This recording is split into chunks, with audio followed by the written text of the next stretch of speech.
If you're a clinician, your biggest strengths can quietly destroy your career outside of healthcare.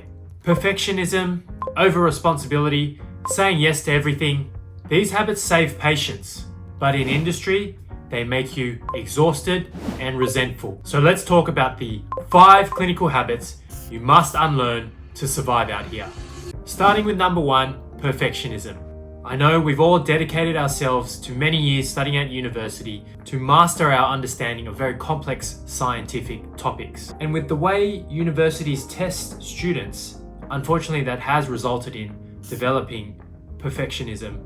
But in industry, you must let this go. Progress always beats perfectionism. The second one, over-ownership. I know we've all been taught to be very independent, especially the pharmacists out there. We learn to juggle multiple hats, run front of shop staff, back of shop, orders, dispensing, you name it.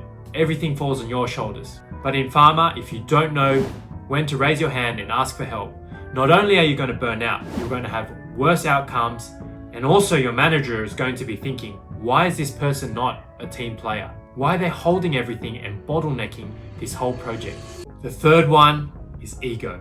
In particular, for those who are doctors or have PhDs, yes, you are incredibly intelligent, but I would argue being humble is a more important trait than being intelligent. As the famous saying goes, a great person is always willing to be little.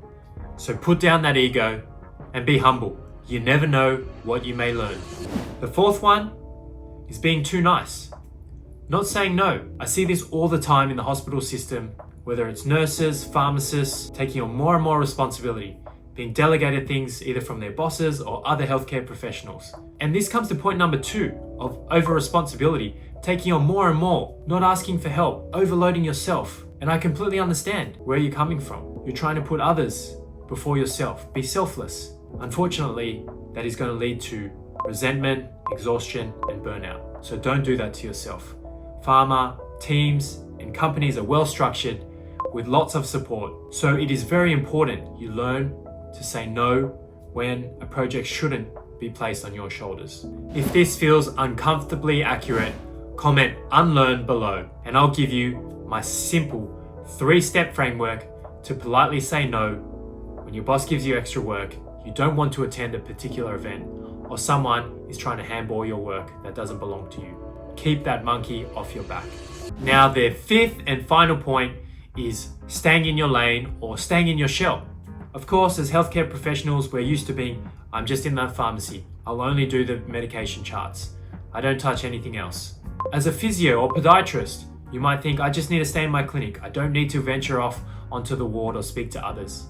In pharma, collaborating and networking is super important if you want to have a career that grows, not just in terms of income, but also responsibility and job title and opportunity. So unlearning these habits is step 1.